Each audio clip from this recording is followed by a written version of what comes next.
Buenas noches y bienvenidos una semana más a América Directo, el programa que cuenta toda la actualidad de Hispanoamérica y de los Estados Unidos también. Hoy tenemos un programa muy especial. De nuevo pasaremos, como siempre, por Argentina con el torbellino de Milei y hablaremos de ese conflicto internacional que tienen en estos momentos Ecuador y México. Ojo que tanto Colombia como Venezuela se han unido a ese conflicto internacional, apoyando a México. El cártel de Puebla acosa a Ecuador. Y con nosotros siempre tenemos a los mejores invitados que pueden hacer análisis de esta situación. Y con nosotros está en estos instantes el embajador William Cárdenas. Buenas noches, querido embajador. ¿Cómo está usted? Muy bien, muchas gracias, Jesús. Y vamos a empezar, amigos, vamos a empezar porque, bueno, Milei es verdad que está arreglando muchas cosas en Argentina, pero en el Parlamento está teniendo serios problemas muchas veces en aprobarle sus famosos proyectos, algunas veces con razón, otras sin ella, pero lo cierto es que tienen una guerra sin cuartel en el Parlamento. Dice la noticia: rebeliones y peleas en las filas de Milei complican su situación en el Parlamento. Dice: cada vez que Javier Milei inicia una ambiciosa gira internacional, las costuras endebles del político pues saltan por los aires. En febrero, mientras visitaba Israel, cayó la ambiciosa ley Ómnibus. En abril, mientras se reunía con Elon Musk en Estados Unidos, se fracturó su grupo parlamentario. ¿Qué está pasando con Milei? Pues nada mejor que conectar con nuestra querida Azabache, que está en Argentina, para que nos explique qué está pasando con el grupo parlamentario de Milei. Buenas noches, Azabache, ¿cómo estás? Buenas noches. Buenas noches, mis guerreros de luz. Abrazo enorme de corazón a todos los amantes de la libertad. Un abrazo enorme. Un abrazo muy grande para ti también. Azabache, ¿qué está pasando al grupo parlamentario de Milei? Que cada vez que se va a Milei de gira salta por los aires. Por supuesto, mira, vamos a hacer un análisis primero con la premisa de que manejar personas es muy difícil. Te voy a hablar como publicista porque esa ha sido mi carrera, y cuando tú agarras un producto y lo colocas en un sitio, eso se queda ahí, pero las personas son un mundo, cada quien es un mundo diferente. También hay que comprender que los medios nacionales e internacionales están encima de Milei y por supuesto de La Libertad Avanza, que es el bloque de la libertad de Javier Milei. Entonces, fíjate lo que pasó, porque el tema es que cada vez que él se va de gira, ciertamente el presidente hace cosas maravillosas, como reunirse con Elon Musk, con Shapiro. De hecho, salió esta semana en la revista Times como una de las personas más influyentes del mundo, y resulta que dentro del Parlamento entonces hay estos cortocircuitos, ¿no? La Libertad Avanza es un bloque muy heterogéneo y tiene una minoría en el Congreso. Siempre hay pujas políticas, por supuesto, disputas, y eso es parte de la política y así lo tenemos que tomar. Pero este grupo en especial no es borrego, no son manadas y tienen iniciativa propia. Entonces, un tema de conformación de comisiones es el verdadero conflicto que hay ahora. Aquí en el Congreso se hacen 46 comisiones. Martín Menem, que es el presidente de la Cámara de Diputados, es el que tiene las facultades de conformar esas comisiones. El presidente, el vicepresidente, las secretarías y luego el jefe de cada bloque termina de conformar la comisión. Él trata de conseguir, por supuesto, consensos todo el tiempo. El conflicto es por un teléfono descompuesto.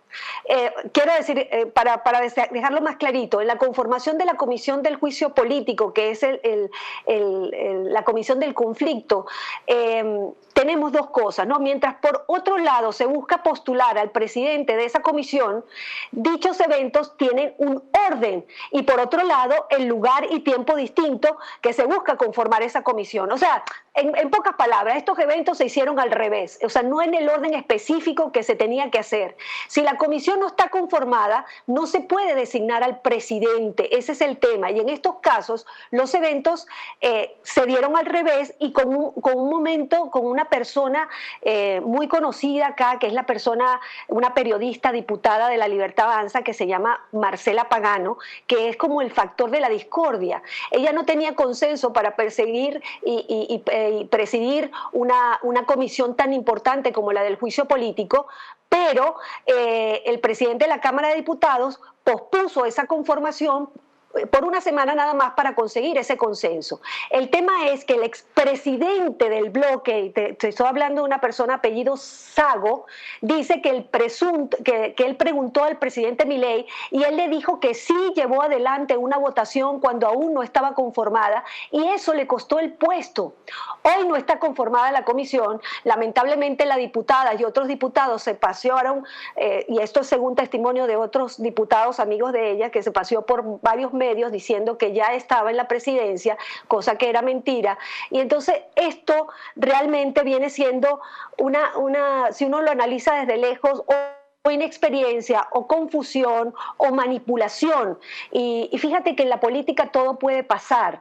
Yo realmente creo en la cabeza de Milei, pero sí realmente estamos con una coalición nueva que está entrando, que no viene del palo político y que cualquier cosa puede pasar, esa es la verdad. Lo que sí te quiero decir, que es importantísimo, que trascendió desde el gobierno, que para esa comisión de juicio político, Milei quiere una persona de confianza, su mano derecha, y suena el nombre de Bertie Venegas Lynch, que es el hijo de Alberto Venegas Lynch, un prócer, para nosotros es el prócer de la libertad aquí en Argentina, una persona muy capacitada, con una humanidad increíble, que de hecho esta semana, si lo cuadro todo bien, lo voy a entrevistar en mis redes sociales, en @sabachonline, para que lo conozcan y oigan de primera mano todo este circo que pasó lamentablemente cuando Milei estaba de gira.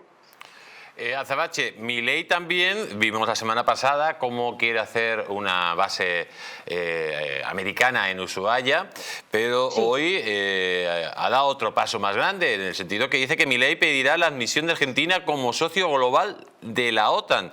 El presidente de Argentina, Javier Milei, ha anunciado que solicitará formalmente ser admitido como socio global de la OTAN. Esta decisión está motivada por su intención de reconciliar a las Fuerzas Armadas con el mundo occidental, democrático y libre. De esta forma busca aliarse con las grandes potencias de Europa y seguir consolidando sus vínculos con Estados Unidos. Bueno, aquí por un lado se va a convertir en un aliado de los hijos de la Gran Bretaña. ¿Esto cómo se ve en Argentina? Bueno, mira, la gran parte de la población está muy feliz, o sea, toda la gente que votó por él y que sabe que esto es necesario, porque aquí estamos viviendo un mundo que no es de tibios, estamos viviendo un mundo donde tú tienes que tomar alguna posición, y realmente Argentina ha estado durante 20 años con el kirchnerismo chavista aliada al eje del mal, y no solamente te digo de Venezuela, Nicaragua, Cuba, México y todos los gobiernos paradictatoriales, sino que esto detrás tiene el narcotráfico, el terrorismo, y estamos hablando de Irán y de Hamas y de Hezbollah. O sea, ese era el aliado de Argentina, y esto no lo digo yo, sino me remito a los hechos, el memorando de Irán. Ustedes saben que Chávez fue el que trajo Irán y hizo que de alguna manera esos lazos se volvieran muy fuertes con Argentina y con todos los países aliados del socialismo del siglo XXI. Entonces, que Milei rompa esto y se una al eje del bien, que le llamo yo al eje del bien porque son los aliados de la libertad, de la democracia, del respeto a la vida, a la propiedad privada, o sea, todos esos derechos fundamentales que han sido violados y atropellados por este socialismo del siglo XXI, la gran mayoría lo ve bien, pero por supuesto que hay una minoría en este caso, que son el kirchnerismo chavista, que todo lo ve mal y que son pro-Palestina y pro-terrorismo, y entonces siempre hay esa dualidad en el país que de alguna manera yo creo que cada vez la gente está despertando conciencia. Por eso es tan importante la batalla cultural y la batalla de las ideas, de no bajar esta cuestión comunicacional que es el verdadero poder.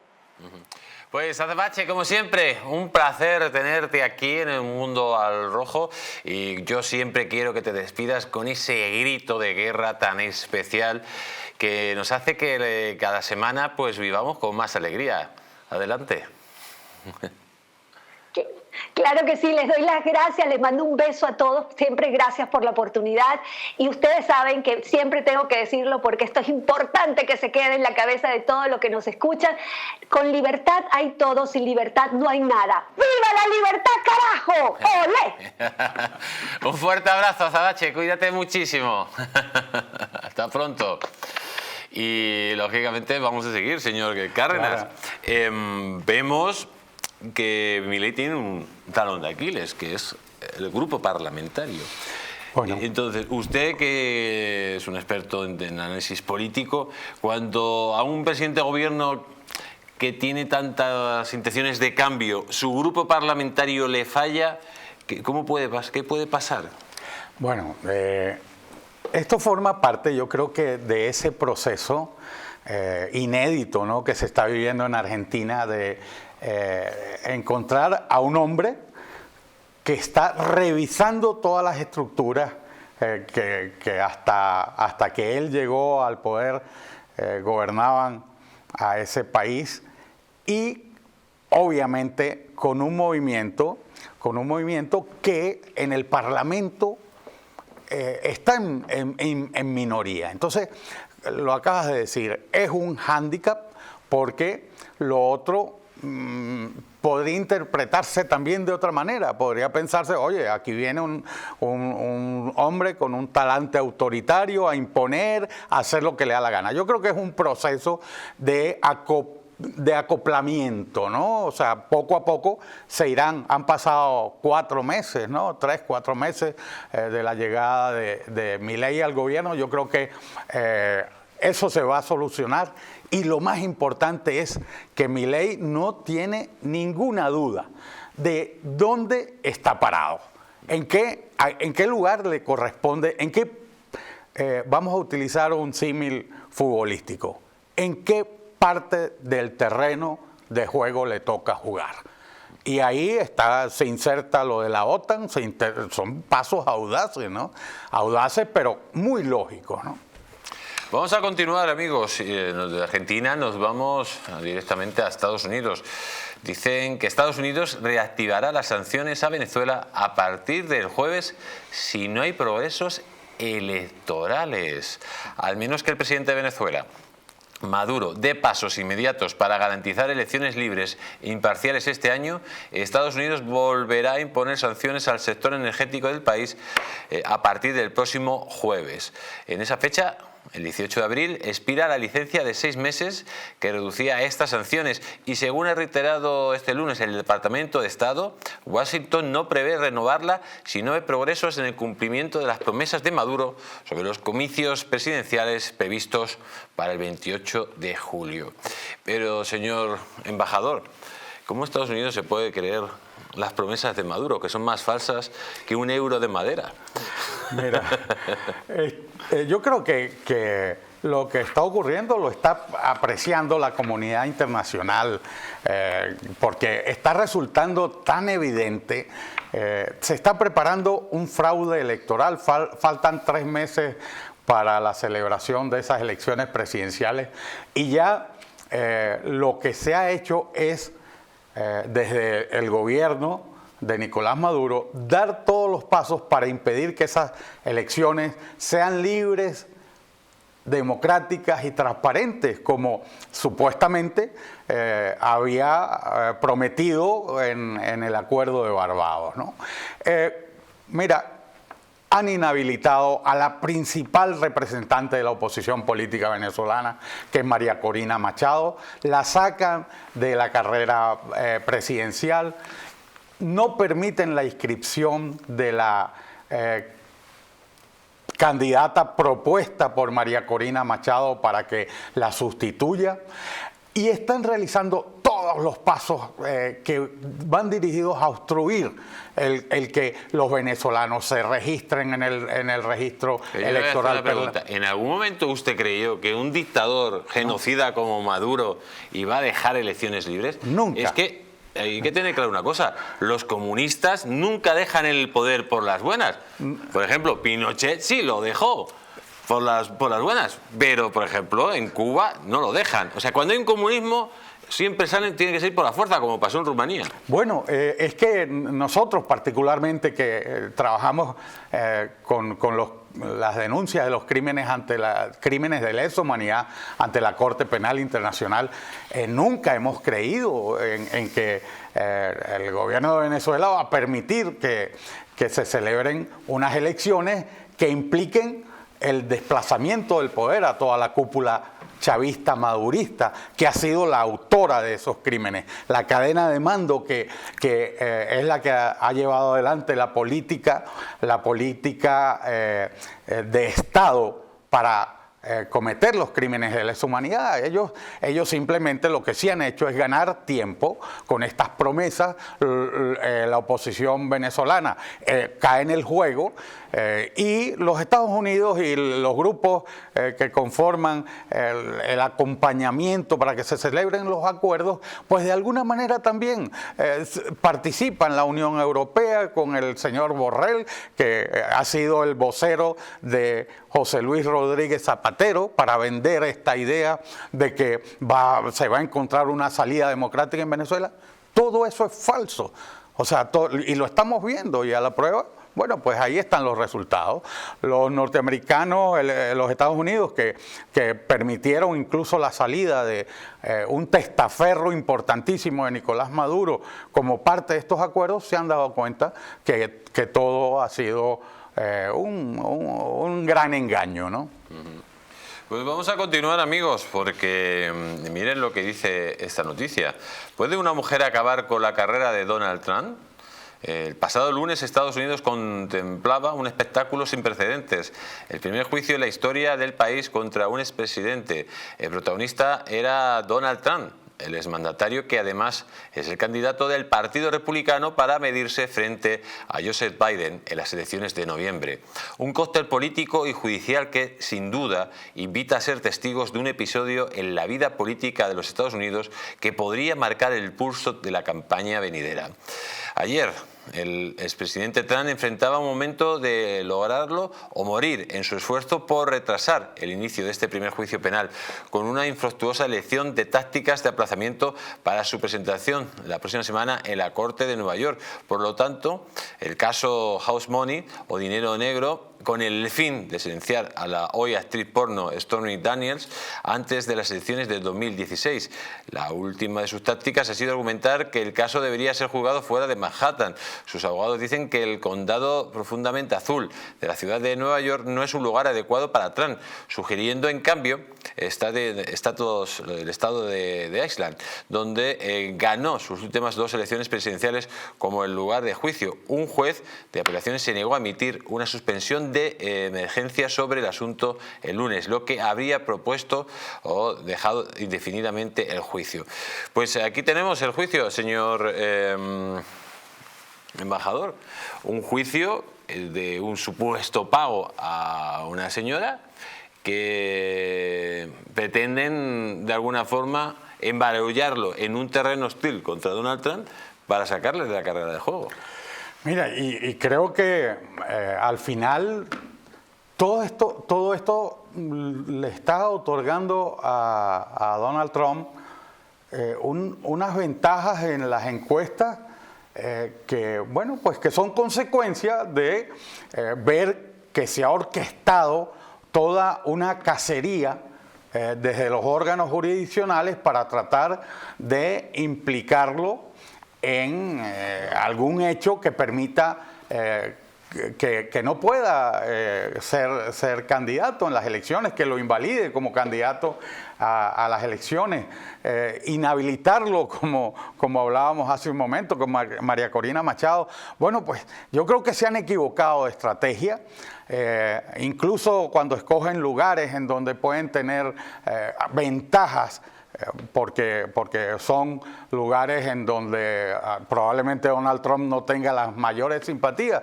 pero es que al final han sido tantos los procesos que todo eso se va diluyendo y el resultado es que la gente termina apoyando a quien considera que está siendo objeto de esa persecución. Es es lo que estamos viendo en un año importantísimo, trascendental, no solo para la vida política de los Estados Unidos, sino para la vida política de la comunidad internacional. Hay situaciones delicadísimas que se están viviendo en el mundo y que ameritan que en la Casa Blanca esté una persona con capacidad para poder atender todos los retos que hoy mismo están confrontando, ¿no? Pues para hablar de este tema vamos a irnos directamente a una de las mayores expertas en juicios, precisamente en Nueva York, que es nuestra querida Maybor Petit. Buenas noches, Maybor, ¿cómo estás? Muy buenas noches, Jesús. Un gran saludo para ti, para toda la audiencia desde acá, desde la ciudad de Nueva York. Maybor, estamos viendo pues que este juicio tiene muchas vertientes y ningunas explicadas en Occidente. Cuéntanos exactamente este juicio, en qué consiste, por qué se le juzga a Donald Trump.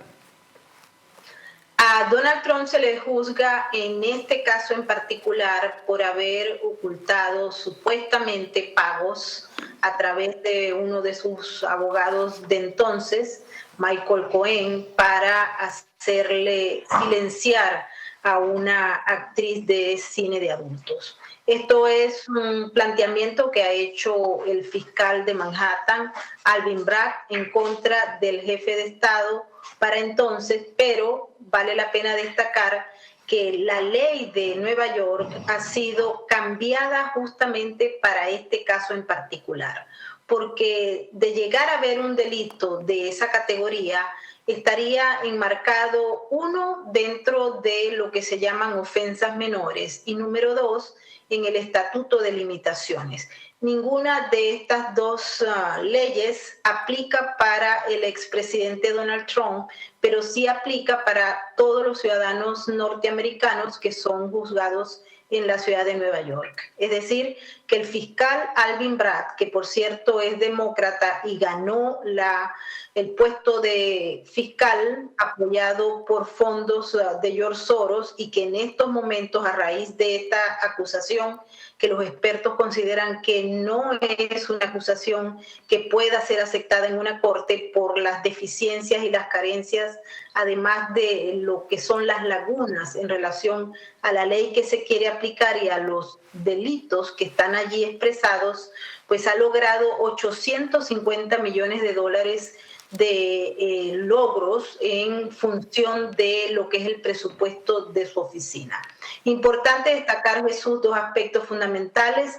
Es que el fiscal Alvin Bragg dividió un delito o un supuesto delito en 34 partes por cada uno de los montos, de tal manera que desde el punto de vista mediático hiciera parecer al expresidente Donald Trump como una persona carente de principios en el marco de lo que es silenciar a las personas que le podrían haber hecho daño en una campaña en el año 2016. Otro aspecto que se ha planteado y que el juez de la causa, que también está en tela de juicio porque ha emitido comentarios negativos contra el expresidente, su hija ha financiado una serie de proyectos y recibe fondos que están destinados directamente al Partido Demócrata y en particular a la candidatura de Joe Biden, pero adicionalmente a ello son expresiones que se han hecho públicas en relación al acusado. Es decir, en los Estados Unidos, cuando un juez emite opinión sobre alguien y luego esa persona es acusada y él tiene que administrar justicia, por reglamento y por ética, él se tiene que retirar del cargo. Pero en este caso, el juez Merchan ha decidido no hacerlo a pesar de las peticiones que han hecho inclusive miembros del propio Partido Demócrata. Esto lo que me estás contando es una auténtica cacería directamente, donde Donald Trump está indefenso, el fiscal es demócrata, el juez es demócrata, el jurado seguramente que es demócrata. ¿Qué posibilidades tiene Donald Trump de salir ileso de esta cacería? Porque lógicamente esto iría a un tribunal superior en el caso que fuera condenado. ¿Y ahí qué podría pasar? ¿Habría un juicio, lo verían de una perspectiva más objetiva? Vamos a ver qué es lo que está ocurriendo, porque ha pasado algo que tal vez los demócratas de izquierda no estaban aspirando a que se produjera. Y es que en la discusión que se ha mantenido por 2 días consecutivos para la selección del jurado, no se han escogido las personas idóneas, porque una buena parte de ellos opina que no puede ser imparcial a la hora de juzgar al expresidente Donald Trump. Como comprenderás, Trump es de Nueva York, y por supuesto que lo conocen en todo el planeta, y eso dificulta la selección del jurado. Otro tema que es sumamente importante es que el juez también ha negado todas las peticiones de la defensa, incluyendo la revisión misma de las mociones que los expertos ya consideran que es violatorio de un juicio imparcial. Esto va a ir sin duda alguna a la Corte de Apelaciones del Segundo Circuito, y ya veremos, porque finalmente es muy probable que este caso llegue a la Corte Suprema de Justicia. Como anécdota te digo que el juez Merchan ha negado que el expresidente Donald Trump pueda asistir a la audiencia de la Corte Suprema de Justicia, donde se va a discutir un caso que ha sido solicitado por los abogados del expresidente, donde se discute si el expresidente, al igual que los otros que han ocupado la Casa Blanca, tiene inmunidad presidencial absoluta o no, que era la regla que por lo menos permanecía y ha hecho que tanto el presidente de entonces, Barack Obama, no haya podido ser juzgado por los delitos que tienen que ver con guerras extranjeras y con la entrega de fondos al régimen islámico de Irán. Todo eso está enmarcado dentro de la seguridad de un presidente en Estados Unidos de poseer inmunidad total a la hora de ejecutar su cargo. Sin embargo, para el expresidente Donald Trump esta figura no aplica. Es el único, de hecho, de los ex jefes de Estado que no ha tenido esta garantía, y eso está siendo discutido en la Corte Suprema de Justicia. No sabemos qué es lo que va a ocurrir, pero en todo caso el expresidente no puede asistir porque el juez Merchan lo ha negado, al igual que se hizo una solicitud para que el expresidente pudiera estar presente en la graduación de su hijo Barron en el high school en la Florida, y esa versión de la moción pues ha sido también puesta en discusión por el juez, que dice que él no sabe por qué sencillamente él quiere atender este caso lo antes posible. Y cuando se dice sí, la persona que está detrás de todo esto, que una mujer que prácticamente recibió fondos y que se ha señalado de haber mentido en otras ocasiones, podría de alguna manera acabar con las aspiraciones de Donald Trump de llegar a la Casa Blanca, y esto los expertos han señalado que no. Todo lo contrario, en la medida en que se han generado informaciones sobre este juicio y muchos otros, en esa misma medida ha aumentado la popularidad del expresidente, y se expresa no solamente en estadísticas que se han realizado a nivel nacional y las encuestas que ha encargado el mismo Partido Demócrata, en los que el expresidente Donald Trump aparece muy por encima de Joe Biden, que definitivamente va a ser el candidato del Partido Demócrata para la reelección. Todo está por verse. Lo que sí te puedo decir es que el ambiente en Nueva York está muy caliente con este juicio, y que, contrario a lo que aspiraba Alvin Bragg y todo el equipo que le acompaña, que repito es del Partido Demócrata de izquierda radical, han habido manifestaciones a favor del expresidente Donald Trump, y el día de ayer él, motivado a que está prácticamente encerrado en la ciudad que lo vio nacer, decidió ir a Harlem, a uno de los barrios donde hay población latina y negra, a visitar a uno de los bodegueros que se vio perjudicado porque una serie de delincuentes entraron a robarlo, y a él se le quería acusar, este mismo fiscal Alvin Bragg, de asesinato, pero afortunadamente todo se resolvió y este hombre está en libertad. La llegada del expresidente Donald Trump a Harlem, que se considera territorio de demócratas de izquierda, fue sencillamente asombroso. Las imágenes hablan por sí solas.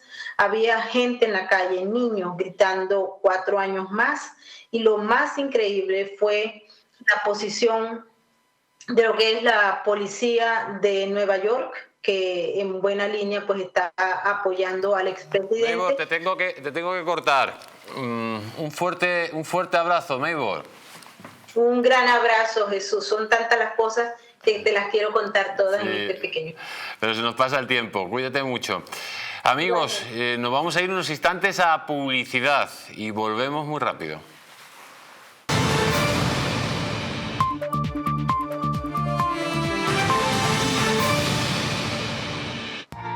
¿Una noche larga de fiesta con los amigos?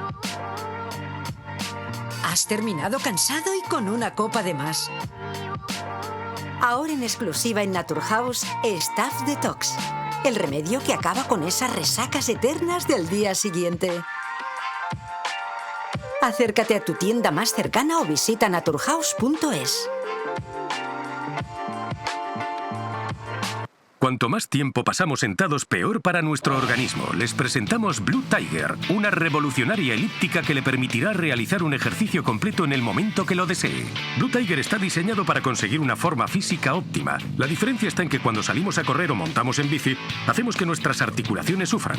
En cambio, Blue Tiger ha sido específicamente fabricada para que, gracias a su movimiento ovalado, disminuya al mínimo el impacto tanto en nuestras articulaciones como en nuestros músculos y maximice los resultados del ejercicio en cada pedalada. Es perfecto para hacer ejercicio mientras ve la televisión, habla con un amigo o mientras trabaja con su ordenador. Gracias a su perfil bajo podrá usarlo sin que sus rodillas golpeen el escritorio.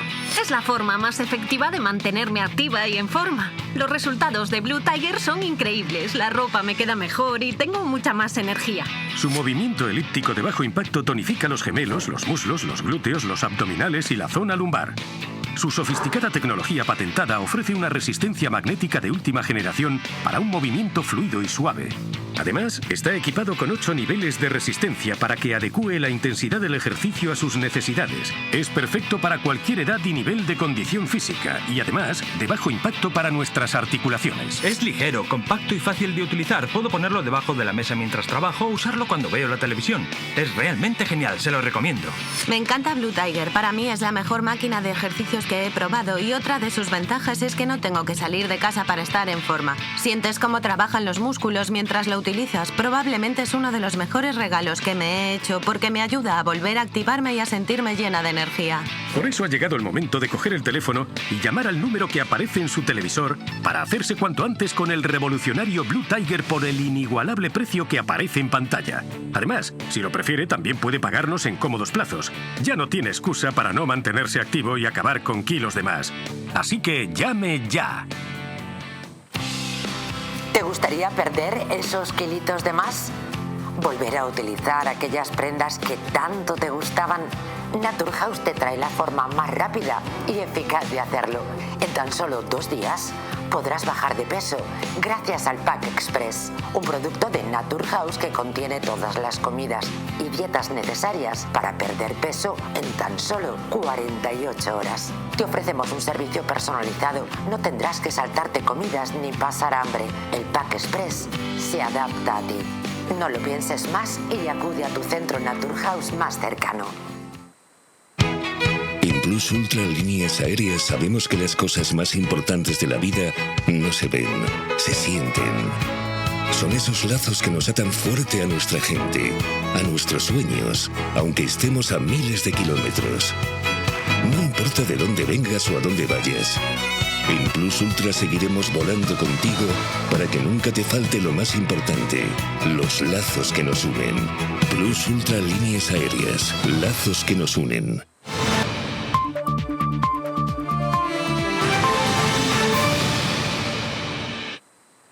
Ya hemos vuelto de publicidad y continuamos aquí en América Directo. Y ojo, la batalla campal, la batalla diplomática que hay entre Ecuador y México. Ahora se ha unido Venezuela y también Colombia.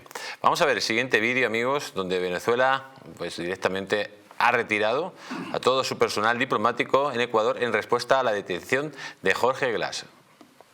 El ministro de Exteriores de Venezuela, Iván Gil, ha anunciado este martes que retira todo el personal diplomático de su embajada en Ecuador, así como de los consulados en Quito y Guayaquil, en respuesta a la incursión de las fuerzas de seguridad ecuatorianas en la alegación diplomática mexicana y la detención del exvicepresidente Jorge Glass. Además, ha señalado que han recibido la instrucción del presidente Nicolás Maduro de iniciar acciones para apoyar la propuesta de México de solicitar la expulsión de Ecuador de la ONU, así como a su demanda interpuesta ante la Corte Internacional de Justicia. México presentó la semana pasada una denuncia contra el gobierno de Ecuador ante la Corte Internacional de Justicia por el reciente asalto policial a la embajada mexicana en Quito, donde se alojaba el exvicepresidente ecuatoriano Jorge Glass, implicado en un supuesto caso de corrupción, que fue detenido. Es que, claro, implicado, el señor embajador, no implicado, es que ya estaba condenado. Claro. Estaba condenado, claro. Es un prófugo de la justicia y estos señores le dan cobijo. Claro. Eso está... O sea, cuando usted ha sido embajador, imagínese que aquí viene a la embajada, usted es embajador aquí, en la embajada de Venezuela, y viene un tipo condenado por corrupción, se mete a la embajada de Venezuela y dice, bueno, aquí no sale. Oiga, que ustedes son supuestamente países que mantienen una relación diplomática, que son, entre comillas, democracia, pero es que vemos que México ha pasado al lado oscuro, ¿no? Mira, es bastante complejo todo este tema, porque es complejo, pero no es nuevo, ¿no? Esto ya está regulado, esto está definido. Nosotros, y yo he estado encargado de negocios en la embajada en alguna ocasión, y los que tenemos formación diplomática sabemos perfectamente que es la Convención de Viena sobre las relaciones diplomáticas del año 1961 la que regula estas situaciones. Lo que pasa es que tú lo has precisado, ¿no? O sea, es el Foro de Sao Paulo el que se ha puesto al lado de López Obrador para tratar de avalar algo que es completamente inaceptable en el mundo de las relaciones diplomáticas. La Convención de Viena sobre relaciones diplomáticas, en su artículo 41, te dice que los locales de la embajada, de los consulados, de los locales que tienen que ver con la misión diplomática, no pueden ser usados para otros fines diferentes a los fines de las relaciones entre los países.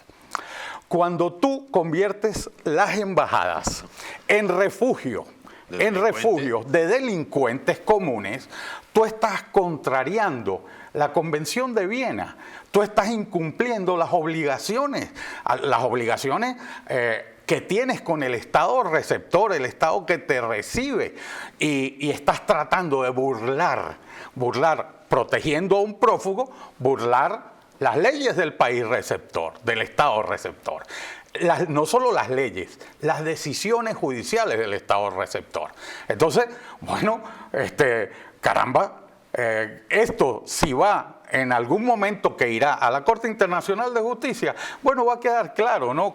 Acabas de señalar algo clave. Este señor tenía incluso ya sentencias dictadas por su participación en hechos de corrupción. Bueno, claro, pero como era un funcionario del gobierno de Correa, ¿no?, de Rafael Correa, entonces, bueno, hay que tratar de proteger en esa solidaridad automática de esos países. Nosotros, como embajadores de la libertad y de la necesidad que tienen nuestros pueblos de recuperar la democracia, el respeto a los derechos humanos y, por supuesto, el respeto, en este caso, a los principios que rigen las relaciones diplomáticas, tenemos que estar claros.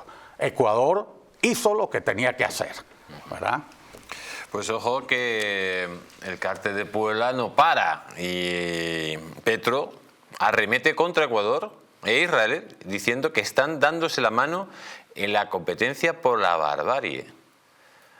Este engendro político que hable por la competencia por la barbarie cuando formaba parte de un grupo, de una narcoguerrilla que asesinaba, que violaba, que mataba mujeres, que mataba niños. ¿Qué barbarie estás hablando? ¿La que ejercía tu grupo terrorista al que pertenecías? Pero atención, que el presidente de México pide a la CELAC unirse en su denuncia contra Ecuador. A ver, señor embajador, ¿qué significa esto de la CELAC y por qué México le pide unirse a su denuncia contra Ecuador? Mira, la CELAC pues, fue simplemente un invento de Chávez para tratar de desnaturalizar a la Organización de Estados Americanos. Y claro, allí se agruparon todos estos países que han sucumbido al discurso del socialismo del siglo XXI. Y por supuesto, López Obrador, que forma parte de toda esta historia, apela a la CELAC buscando el respaldo regional. El respaldo regional porque todavía cuentan con el apoyo de todos los países que pertenecen a este sesgo ideológico, ¿no? de esa izquierda y de ese mal llamado a esa revolución bolivariana. Si Bolívar no tenía nada que ver con toda esta historia, ¿no? Pero bueno, ellos buscan ampararse en eso. No, pero esto lo rigen. De hecho, Karl Marx, cuando escribe de Bolívar, le tilda de genocida directamente. Lo pone verde, ¿no? Lo pone verde, pero resulta que... Y Bolívar nunca pudo ser marxista porque cuando Bolívar murió, Marx tenía 12 años. O sea, aquello es imposible. Entonces, bueno, lo cierto es que están buscando aglutinar opiniones para tratar de atacar a Ecuador, pero ¿quiénes lo atacan? Terroristas, el señor Petro, bueno, el señor Petro un terrorista, el señor Maduro un criminal de lesa humanidad y López Obrador, Dios mío, con el lamentable resultado que tiene en un país, está dejando a México en las manos de las bandas criminales, ¿no? Bueno, es que Dios los cría y ellos se juntan, señor embajador. Así es. Vamos a continuar porque, atención, Perú declara el estado de emergencia y la provincia de Arequipa por el aumento de la criminalidad. El Consejo de Ministros de Perú ha declarado el pasado martes el estado de emergencia durante 20 días en la provincia de Arequipa, en el sur del país, ante el incremento de la acción criminal y la inseguridad ciudadana, una medida que también se ha llevado a cabo previamente en otras zonas del país. La Policía Nacional, apoyada por el Ejército, asumirá el control del orden interno de la provincia, lo que les permitirá restringir o suspender derechos constitucionales como la inviolabilidad del domicilio, la libertad de tránsito, la libertad de reunión y la libertad y seguridad personal durante este tiempo. Señor embajador, Perú, de nuevo, parece que empieza a estar acosado por esas bandas criminales que están ligadas también al narco, que están ligadas a los seguidores del señor Castillo y que están ligadas al cártel de Puebla. Es que es el círculo que siempre se pisa en la pesquería, que se muerde la cola, ¿no?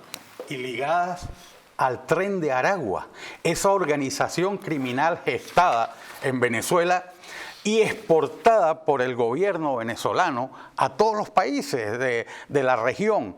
O sea, Perú ha sido víctima de estas operaciones a través de las cuales el crimen ya alcanza una dimensión transnacional. No olvidemos que que hace poco en Chile el Tren de Aragua, obviamente en connivencia y bajo las órdenes del gobierno de Venezuela, ejecutó a un teniente venezolano, a Ronald Ojeda, ¿no? Y participaron miembros del Tren de Aragua. O sea, es la internacionalización del crimen, ¿no? Y estábamos hablando hace un momento de los presidentes y de lo que pasó en Ecuador. Bueno, pues también tratan de proteger a los criminales, de darles amparo en las sedes diplomáticas. Esa es una conducta que te desvía de todo lo que tiene que ver con el orden jurídico internacional. Entonces, bueno, pues algo tendrá que hacerse para corregir este rumbo y esta deriva. Yo creo que lo de Milei nos va a ayudar bastante.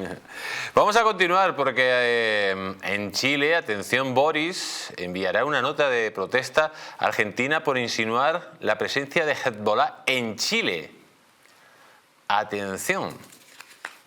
La acusación de Argentina de que hay agentes iraníes en Argentina, seguro que los hay, porque hay que saber que los Kirchner pues hicieron de Argentina una colonia de Irán, y si el cártel de Puebla está aliado con Irán, ojo que no los haya en el régimen comunista de Boric. Y que tenga mucho cuidado el señor Milei, que es muy cercano a Israel y le pueden cualquier día pues intentar asesinar. Tenemos al otro lado de Sky a nuestro querido Hugo Hacha. ¿Cómo está, don Hugo? Muy buenas, apreciado Jesús, siempre un placer. Don Hugo, usted que es un experto en crimen transnacional, sabemos que Irán tiene a sus asesinos repartidos por el mundo, que el Cono Sur ha sido una base de actuación de los agentes de Irán, porque Argentina pues ha sido prácticamente una colonia de Irán, y ahora Chile, pues que forma parte de ese grupo de Puebla, está también muy cercana a Irán, y claro, las acusaciones de que hay terroristas de Hezbollah no son acusaciones que el gobierno de Argentina lo dice por decir, sino porque tiene pruebas, a pesar de que se pongan muy dignos de este Chile, ¿no? A ver, apreciado Jesús, las declaraciones de la ministra Bullrich no se dan en el vacío. Yo quisiera dar una rápida perspectiva. A partir del adviento de Evo Morales al poder en lo que antes era la República de Bolivia y se tornó en el Estado plurinacional, comenzó a detectarse un comportamiento que después se replicó en toda la región, con efectos que fueron en su momento descritos, denunciados e investigados por periodistas de la talla de Leonardo Coutinho, en su momento editor de Veja en el Brasil. ¿De qué se trataba? En un momento dado hubieron más de 320, entre comillas, diplomáticos iraníes en la embajada iraní en La Paz. En un momento cuando el intercambio comercial entre los dos países era, escúchelo bien, $6 millones. O sea, usted tenía 320 funcionarios para cuidar de 6 millones de intercambio bilateral. Posteriormente, y cuando a raíz de ciertas reformas que se dieron en el Estado boliviano, se entregó el sistema de identificación personal a Cuba, se dio una cuestión que se documentó ampliamente. Este hecho también sucedió en Venezuela, que fue la dotación a ciudadanos iraníes de cédulas de identidad y pasaportes de estos estados. ¿Por qué es esto problemático? Y es a donde el señor Boric no puede pretender que esto sale de una situación en el vacío. Estos hechos están probados. Y el hecho de que estas personas tengan esos documentos de identidad les permite una fluidez en el movimiento dentro de los espacios comunes como el Mercosur y también para la obtención de documentos en terceros estados, incluyendo la Argentina. Finalmente, querido Jesús, es menester recordarle al señor Boric que su acceso al poder se dio después de un ataque coordinado, planificado y orquestado con planificación de actores estatales y paraestatales, a donde se atacó con explosivo plástico a decenas de estaciones del sistema de Transantiago y donde se documentó una acción de naturaleza militar. Por lo tanto, creo que tenemos que tomar con pinzas lo ofendido que puede declararse el señor Boric cuando toma las declaraciones de la señora Bullrich y las trata de sacar de contexto. O sea, deja usted muy claro, lo explica perfectamente, que entonces sí hay elementos de Hezbollah dentro de Chile y además pueden estar directamente protegidos por el paraguas del señor Boric. Y ahí es a donde yo creo que tenemos que hacer más preguntas al actual gobierno chileno. ¿Qué grado de ofensa puede haber cuando un país con el cual se comparte una extensa frontera le está indicando de que hay una posible infiltración de elementos de naturaleza terrorista? No creo que la reacción debería ser de ofensa y exigencia de algún tipo de explicación. Yo más bien creería que en cualquier otro momento, y ojo, que no necesito hablar solamente del señor que en paz descanse Piñera, yo creo que en algún momento en los gobiernos de Frei, de Lagos, de Bachelet, lo primero que hubiera sucedido es que las agencias de inteligencia, el servicio de carabineros, hubiera inmediatamente contactado a sus contrapartes argentinas pidiendo se comparta la información porque este tipo de situaciones se deben tomar con la seriedad del caso. Pues don Hugo Hacha, como siempre, un placer tenerle aquí en América Directo. Es siempre un gusto, apreciado Jesús. Y vamos a la última noticia del programa. Y siempre lo dejamos para Cuba, pero no porque tengamos algo en contra de Cuba. Dicen que los últimos serán los primeros. Y desde aquí, desde la madre patria, pues tenemos un cariño muy especial a la isla y por eso siempre le dedicamos una noticia especial. Pero atención que la situación en Cuba es muy precaria. Dice: Cuba al borde de la hambruna, pide ayuda a la ONU mientras Estados Unidos envía leche para los niños. Atención que en Cuba ya hay hambruna, no está al borde de la hambruna, hay hambruna, hay un estallido social, no hay comida, no hay agua, no hay luz, señor embajador, una situación que es cada vez más caótica y cada vez va a ir degenerando más cuando verdaderamente no tiene ningún conflicto, bélico con nadie. Están matando, el comunismo está matando a la isla hasta el punto de que ha generado una hambruna sin precedentes. 64 años ya son muchos años, ¿no? Creo que... lo decías hace un momento, los últimos serán los primeros, debería ser Cuba la primera en abrazar la libertad y nosotros en ese compromiso que tenemos de ser embajadores de la libertad de los pueblos americanos, tenemos que luchar, o sea, no es solo los países que están en el continente, no, es que lo de Cuba es terrible. Hace poco recibimos una comunicación de una hermana de una congregación que hace labor humanitaria allí y nos hacía llegar un llamado de angustia y de alerta, ¿no? por el hambre, el dolor, la miseria que está alcanzando niveles ya terribles. Entonces, bueno, pues yo creo que ojalá fueran los primeros, ¿no? Hemos visto imágenes ya de tomando puestos policiales, los estallidos sociales cada vez son más constantes, lógicamente, ya no tienen nada que perder. O sea, tienen dos opciones, o morir que le metan un tiro o morir de hambre. Prefiero morir luchando antes que morir de hambre. Claro. Díaz-Canel no sabe cómo tratar esto, cada vez utiliza más la represión, pero llega un momento que es que no vas a poder contra todo el pueblo que está levantado porque está en unas circunstancias directamente infrahumanas. Tendría que producirse en los organismos internacionales, donde lo de Cuba es que ya clama al cielo, ¿no? Por la cantidad de cómplices que tiene el régimen cubano en esos organismos, en la ONU.